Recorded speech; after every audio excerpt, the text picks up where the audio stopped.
Halo cuy, balik lagi bersama gua The One and Only Ibnu Abasi. Anjay.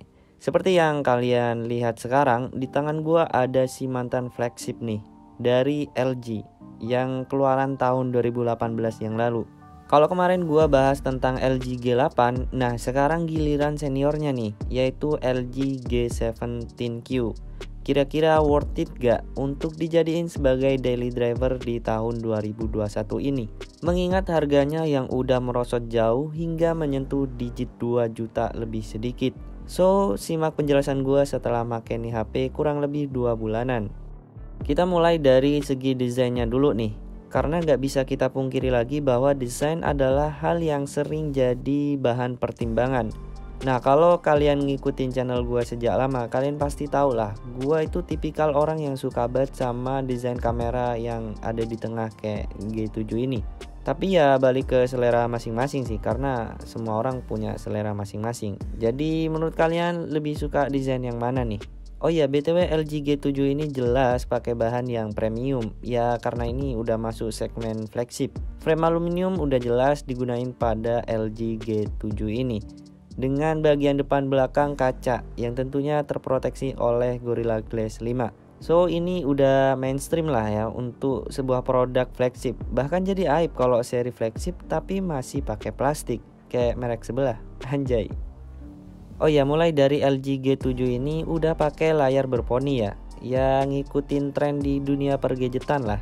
Walaupun gua pribadi lebih suka layar kayak LG V30. Walau nggak bisa dipungkiri juga layar berponi udah banyak digandrungi konsumen smartphone saat ini. So hal itu lagi-lagi balik ke diri lu sendiri sih. Nah untuk kualitas layarnya ada sedikit penurunan dari seri LG V30 yang pakai OLED. Karena LG G7 ini masih pakai IPS LCD. Tapi untungnya masih tetap pakai resolusi tinggi, yaitu 2K. Support HDR10 dengan brightness yang mencapai 1000 nits. Jadi kecerahannya jangan disamain sama IPS-nya smartphone kentang seharga sejutaan. Itu pun masih kembali permen 2. Selain itu LG G7 menggunakan mesin yang menurut gua masih sangat powerful di tahun 2021 ini. Yap, ini pakai octa-core Snapdragon 845 dengan fabrikasi 10 nanometer. Kinerjanya cukup lah kalau cuma buat nonton, balesin chat, atau sekedar main game sedang hingga berat. Ya walaupun bukan yang terbaik di kelas Snapdragon 845 sih. HP ini emang demam pas saat kita geber game berat. Tapi demamnya itu dalam skala wajar menurut gua, karena demamnya itu muncul ketika kita main di 30 menitan lah. Dan ini normal sih menurut gua. Walau cuma pakai RAM 4GB dan storage 64GB, tapi buat multitasking masih oke banget cuy. Nah, buat kalian yang masih kurang bisa ambil seri yang di atasnya, yaitu RAM 6GB dan storage 128GB. Dari sisi kamera, LG G7 masih cukup edan sih. Apalagi kualitas videonya cuy, mantap banget dah. Ada mode manual foto dan videonya juga. So, dengan setup dual kamera belakang, 16 megapiksel f1.6 OIS dan laser autofocus. Dan kamera opsionalnya juga nggak kalah oke cuy. Resolusinya sama-sama 16 megapiksel, hanya beda di bukaan lensanya aja, yaitu f1.9 dan fungsinya sebagai lensa wide angle aja. Nah untuk kualitas reproduksi warna, dynamic range, kontras, dan lain-lain masih oke banget cuy, serius dah. Jadi masih berasa lah flagshipnya walau udah rada berumur.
Oke teman-teman, ini adalah hasil perekaman video di LG G7 dengan Steadicam di resolusi 1080 30 fps.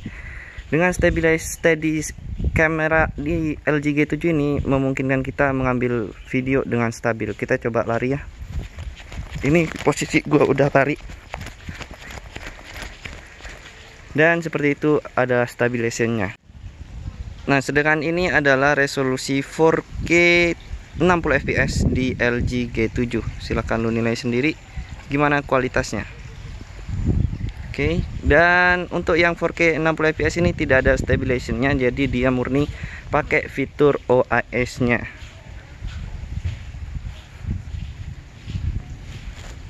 Oke, ini adalah hasil dari kamera LG G7 dengan wide angle nya, dan ya silahkan lu nilai untuk kualitasnya.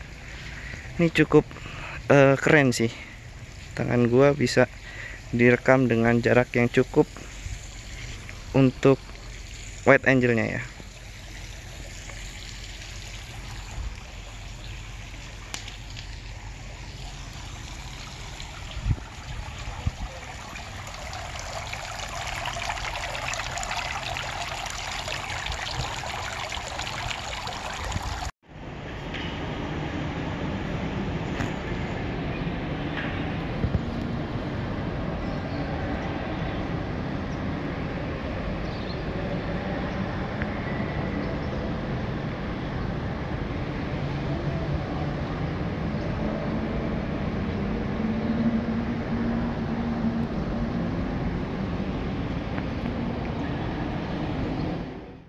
Salah satu hal yang perlu gua khawatirin dari HP lama yaitu dari sisi baterainya. Dan dengan baterai 3000 mAh di LG G7 nggak bisa lu berharap lebih, karena ya ketahanan baterainya ya biasa aja. Tapi untungnya udah support fast charging 18 watt nih, jadi nggak lama-lama amat nunggu baterainya full. Dari sisi software, LG G7 udah nggak bakal dapat updatean lagi karena dia mentok di Android 10 aja. Dan hal ini bisa lu pertimbangkan lagi untuk membelinya.